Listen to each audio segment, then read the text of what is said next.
双语音标领航，注音阅读启蒙，叶兴阳有声读物。Is Shakespeare Dead? By Mark Twain. From my autobiography. Chapter 1. Scattered here and there through the stacks of unpublished manuscript which constitute this formidable autobiography and diary of mine. Certain chapters will, in some distant future, be found which deal with claimants historically notorious. Satan, claimant. The golden calf, claimant. The veiled prophet of Chorasan, claimant. Louis XVII, claimant. William Shakespeare, claimant. Arthur Orton, claimant. Mary Baker G. Eddy, claimant, and the rest of them. Eminent claimants, successful claimants, defeated claimants, royal claimants, pleb claimants, showy claimants, shabby claimants, revered claimants, despised claimants, twinkle star-like here and there and yonder through the mists of history and legend and tradition. Oh, all the darling tribe are clothed in mystery and romance, and we read about them with deep interest and discuss them with loving sympathy or with rancorous resentment, according to which side we hitch ourselves to. It has always been so with the human race. There was never a claimant that couldn't get a hearing, nor one that couldn't accumulate a rapturous following, no matter how flimsy and apparently unauthentic his claim might be. Arthur Orton's claim that he was the lost Tichborne baronet come to life again was as flimsy as Mrs. Eddy's that she wrote science and health from the direct dictation of the deity. Yet in England near 40 years ago, Orton had a huge army of devotees and incorrigible adherents, many of whom remained stubbornly unconvinced after their fat god had been proven an impostor and jailed as a perjurer. And today Mrs. Eddy's following is not only immense, but is daily augmenting in numbers and enthusiasm. Orton had many fine and educated minds among his adherents. Mrs. Eddy has had the like among hers from the beginning. Her church is as well equipped in those particulars as is any other church. Claimants can always count upon a following. It doesn't matter who they are, nor what they claim, nor whether they come with documents or without. It was always so, down out of the long-vanished past, across the abyss of the ages. If you listen, you can still hear the believing multitudes shouting for Perkin Warbeck and Lambert Simnel. A friend has sent me a new book. From England, the Shakespeare problem restated, well restated, and closely reasoned. And my 50 years' interest in that matter asleep for the last 3 years is excited once more. It is an interest which was born of Delia Bacon's book away back in that ancient day, 1857, or maybe 1856. About a year later, my pilot master, Bixby, transferred me from his own steamboat to the Pennsylvania, and placed me under the orders and instructions of George Ealer Dead. Now, these many years, I steered for him a good many months, as was the humble duty of the pilot apprentice. Stood a daylight watch and spun the wheel under the severe superintendence and correction of the master. He was a prime chess player and an idolater of Shakespeare. He would play chess with anybody, even with me, and it cost his official dignity something to do that. Also quite uninvited, he would read Shakespeare to me, not just casually, but by the hour, when it was his watch, and I was steering. He read well, but not profitably for me, because he constantly injected commands into the text. That broke it all up, mixed it all up, tangled it all up to that degree, in fact, that if we were in a risky and difficult piece of river, an ignorant person couldn't have told, sometimes, which observations were Shakespeare's and which were Ealer's. For instance, what man dare, _I dare, approach thou, what are you laying in the leads for? What a hell of an idea, like the rugged ease her off a little, ease her off, rugged Russian bear, the armed rhinoceros, or the there she goes, meet her, didn't you know she'd smell the reef if you crowded it like that? Herkin tiger, take any shape but that, and my firm nerve she'll be in the woods the first you know. Stop the starboard. Come ahead strong on the larboard. Back the starboard. Now then, you're all right. Come ahead on the starboard. Straighten up and go long. Never tremble. Or, be alive again. And dare me to the desert damnation. Can't you keep away from that greasy water? Pull her down. Snatch her bald-headed. With thy sword, if trembling I inhabit then, lay in the leads. No, only the starboard one. Leave the other alone. Protest me the baby of a girl. Hence, horrible shadow. 8 bells that watchman's asleep again. I reckon. Go down and call Brown yourself. Unreal mockery. Hence. He certainly was a good reader, and splendidly thrilling and stormy and tragic, but it was a damage to me, because I have never since been able to read Shakespeare in a calm and sane way. I cannot rid it of his explosive interlardings. They break in everywhere with their irrelevant. What in hell are you up to now? Pull her down. More. There now. Steady as you go. And the other disorganizing interruptions that were always leaping from his mouth. When I read Shakespeare now, I can hear them as plainly as I did in that long-departed time 51 years ago. I never regarded Ealer's readings as educational. Indeed, they were a detriment to me. His contributions to the text seldom improved it, but barring that detail, he was a good reader. I can say that much for him. He did not use the book, and did not need to. He knew his Shakespeare as well as Euclid ever knew his multiplication table. Did he have something to say this Shakespeare-adoring Mississippi pilot in Aunt Delia Bacon's book? Yes. And he said it. Said it all the time. For months in the morning watch, the middle watch, the dog watch, and probably kept it going in his sleep. He bought the literature of the dispute as fast as it appeared, and we discussed it all through 1,300 miles of river, 4 times traversed in every 35 days, the time required by that swift boat to achieve 2 round trips. We discussed, and discussed, and discussed, and disputed and disputed and disputed. At any rate he did, and I got in a word now. And then when he slipped a cog, and there was a vacancy, he did his arguing with heat, with energy, with violence. And I did mine with the reserve and moderation of a subordinate who does not like to be flung out of a pilot house that is perched 40 feet above the water. He was fiercely loyal to Shakespeare and cordially scornful of Bacon and of all the pretensions of the Baconians. So was I at first. And at first he was glad that that was my attitude. There were even indications that he admired it. Indications dimmed, it is true, by the distance that lay between the lofty bosbilodical altitude and my lowly one, yet perceptible to me. Perceptible, and translatable into a compliment coming down from above the snow line, and not well thought in the transit, and not likely to set anything afire, not even a cub pilot's self-conceit, still a detectable compliment, and precious. Naturally, it flattered me into being more loyal to Shakespeare if possible than I was before, and more prejudiced against Bacon if possible than I was before. And so we discussed and discussed, both on the same side, and were happy. For a while. Only for a while. Only for a very little while. A very, very, very little while. Then the atmosphere began to change, began to cool off. A brighter person would have seen what the trouble was. Earlier than I did, perhaps, but I saw it early enough for all practical purposes. You see, he was of an argumentative disposition. Therefore it took him but a little time to get tired of arguing with a person who agreed with everything he said, and consequently never furnished him a provocative to flare up and show what he could do when it came to clear. Cold. Hard. Rose-cut. 100-faceted. Diamond-flashing reasoning. That was his name for it. It has been applied since, with complacency, as many as several times, in the Bacon-Shakespeare scuffle, on the Shakespeare side. Then the thing happened, which has happened to more persons than to me, when principle and personal interest found themselves in opposition to each other, and a choice had to be made.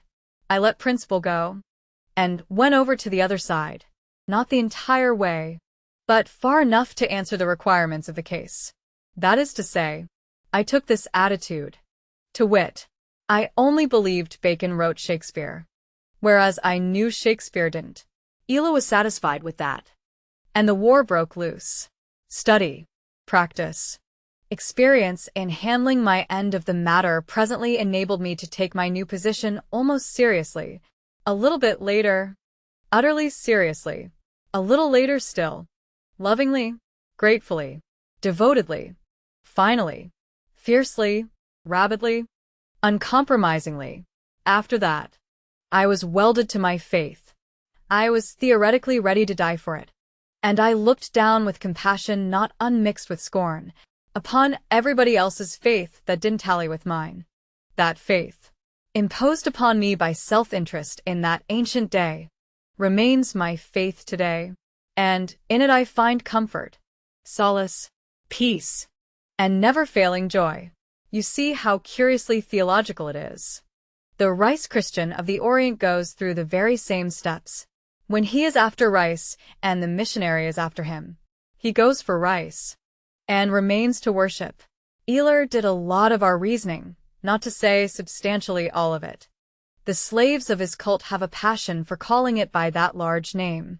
We others do not call our inductions and deductions and reductions by any name at all. They show for themselves what they are, and we can with tranquil confidence leave the world to ennoble them with a title of its own choosing. Now and then when Eler had to stop to cough, I pulled my induction talents together and hove the controversial lead myself, always getting 8 feet, 8.5, often 9, sometimes even quarter less twain as _I believed. But always no bottom. As he said, I got the best of him only once. I prepared myself. I wrote out a passage from Shakespeare. It may have been the very one I quoted a while ago. I don't remember, and riddled it with his wild, steamboatful interlardings. When an unrisky opportunity offered. One lovely summer day, when we had sounded and buoyed a tangled patch of crossings known as Hell's Half-Acre, and were aboard again, and he had sneaked the Pennsylvania triumphantly through it without once scraping sand, and the A.T. Lacey had followed in our wake and got stuck, and he was feeling good. I showed it to him. It amused him. I asked him to fire it off. Read it. Read it, I diplomatically added, as only he could read dramatic poetry. The compliment touched him where he lived. He did read it. Read it with surpassing fire and spirit. Read it as it will never be read again. For he knew how to put the right music into those thunderous interlardings and make them seem a part of the text. Make them sound as if they were bursting from Shakespeare's own soul. Each one of them a golden inspiration, and not to be left out without damage to the massed and magnificent whole. I waited a week to let the incident fade. Waited longer. Waited until he brought up for reasonings and vituperation my pet position, my pet argument, the one which I was fondest of, the one which I prized far above all others in my ammunition wagon, to wit, that Shakespeare couldn't have written Shakespeare's works, for the reason that the man who wrote them was limitlessly familiar with the laws, and the law courts, and law proceedings, and lawyer talk, and lawyer ways, and if Shakespeare was possessed of the infinitely divided stardust that constituted this vast wealth, how did he get it? And where? And when? From books. From books. That was always the idea, I answered, as my readings of the champions of my side of the great controversy had taught me to answer, that a man can't handle glibly and easily and comfortably and successfully the argot of a trade at which he is not personally served. He will make mistakes. He will not, and cannot, get the trade phrasings precisely and exactly right. And the moment he departs, by even a shade, from a common trade form, the reader who has served that trade will know the writer hasn't. Eler would not be convinced. He said a man could learn how to correctly handle the subtleties and mysteries and freemasonries of any trade by careful reading and studying. But when I got him to read again the passage from Shakespeare with the interlardings, he perceived, himself, that books couldn't teach a student a bewildering multitude of pilot phrases so thoroughly and perfectly that he could talk them off in book and play or conversation and make no mistake that a pilot would not immediately discover. It was a triumph for me. He was silent a while. And I knew what was happening. He was losing his temper. And I knew he would presently close the session with the same old argument that was always his stay and his support in time of need. The same old argument. The one I couldn't answer because I daren't. The argument that I was an ass. And better shut up. He delivered it. And I obeyed. Oh, dear. How long ago it was, how pathetically long ago. And here am I. Old. Forsaken. Forlorn and alone. Arranging to get that argument out of somebody again. When a man has a passion for Shakespeare, it goes without saying that he keeps company with other standard authors. Eeyler always had several high-class books in the pilot house, and he read the same ones over and over again, and did not care to change to newer and fresher ones. He played well on the flute, and greatly enjoyed hearing himself play. So did I. He had a notion that a flute would keep its health better if you took it apart when it was not standing a watch. And so, when it was not on duty, it took its rest, disjointed, on the compass shelf under the breastboard. When the Pennsylvania blew up and became a drifting wreck heap freighted with wounded and dying poor souls, my young brother Henry among them, Pilot Brown had the watch below, and was probably asleep and never knew what killed him. But Eeyler escaped unhurt. He and his pilot house were shot up into the air. Then they fell, and Eeyler sank through the ragged cavern where the hurricane deck and the boiler deck had been, and landed in a nest of ruins on the main deck, on top of one of the unexploded boilers, where he lay prone in a fog of scalding and deadly steam. But not for long. He did not lose his head. Long familiarity with danger had taught him to keep it in any and all emergencies. He held his coat lapels to his nose with one hand, to keep out the steam, and scrabbled around with the other till he found the joints of his flute. Then he took measures to save himself alive, and was successful. I was not on board. I had been put ashore in New Orleans by Captain Kleinfelter. The reason, however, I have told all about it in the book called Old Times on the Mississippi, and it isn't important anyway. It is so long ago. Chapter 2. When I was a Sunday school scholar something more than 60 years ago, I became interested in Satan and wanted to find out all I could about him. I began to ask questions, but my class teacher, Mr. Barkley the stonemason, was reluctant about answering them. It seemed to me. I was anxious to be praised for turning my thoughts to serious subjects when there wasn't another boy in the village who could be hired to do such a thing. I was greatly interested in the incident of Eve and the serpent, and thought Eve's calmness was perfectly noble. I asked Mr. Barkley if he had ever heard of another woman who, being approached by a serpent, would not excuse herself and break for the nearest timber. He did not answer my question, but rebuked me for inquiring into matters above my age and comprehension. I will say for Mr. Barkley that he was willing to tell me the facts of Satan's history. But he stopped there. He wouldn't allow any discussion of them. In the course of time, we exhausted the facts. There were only 5 or 6 of them. You could set them all down on a visiting card. I was disappointed. I had been meditating a biography, and was grieved to find that there were no materials. I said as much, with the tears running down. Mr. Barkley's sympathy and compassion were aroused, for he was a most kind and gentle-spirited man, and he patted me on the head and cheered me up by saying there was a whole vast ocean of materials. I can still feel the happy thrill which these blessed words shot through me. Then he began to bail out that ocean's riches for my encouragement and joy, like this. It was conjectured, though not established, That Satan was originally an angel in heaven, that he fell, that he rebelled, and brought on a war, that he was defeated, and banished to perdition. Also, we have reason to believe that later he did so and so, that we are warranted in supposing that at a subsequent time he traveled extensively, seeking whom he might devour, that a couple of centuries afterward, as tradition instructs us, he took up the cruel trade of tempting people to their ruin, with vast and fearful results, that by and by, as the probabilities seem to indicate, he may have done certain things. He might have done certain other things. He must have done still other things. And so on and so on. We set down the 5 known facts by themselves, on a piece of paper, and numbered it page 1.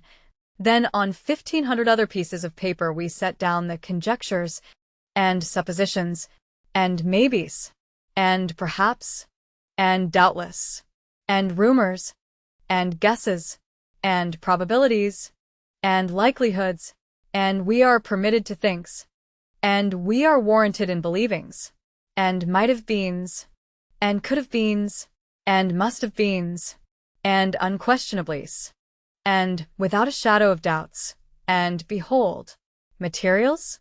Why, We had enough to build a biography of Shakespeare. Yet he made me put away my pen. He would not let me write the history of Satan. why?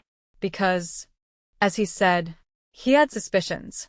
Suspicions that my attitude in this matter was not reverent, and that a person must be reverent when writing about the sacred characters. He said anyone who spoke flippantly of Satan would be frowned upon by the religious world and also be brought to account. I assured him, in earnest and sincere words, that he had wholly misconceived my attitude, that I had the highest respect for Satan, and that my reverence for him equaled, and possibly even exceeded, that of any member of any church. I said it wounded me deeply to perceive by his words that he thought I would make fun of Satan, and deride him, laugh at him, scoff at him, whereas in truth I had never thought of such a thing, but had only a warm desire to make fun of those others and laugh at them. What others? Why, The supposers, the perhapsers, the might-have-beeners, the could-have-beeners, the must-have-beeners, the without a shadow of doubters, the we are warranted in believingers, and all that funny crop of solemn architects who have taken a good solid foundation of 5 indisputable and unimportant facts and built upon it a conjectural Satan 30 miles high. What did Mr. Barclay do then? Was he disarmed? Was he silenced? no, He was shocked. He was so shocked that he visibly shuddered.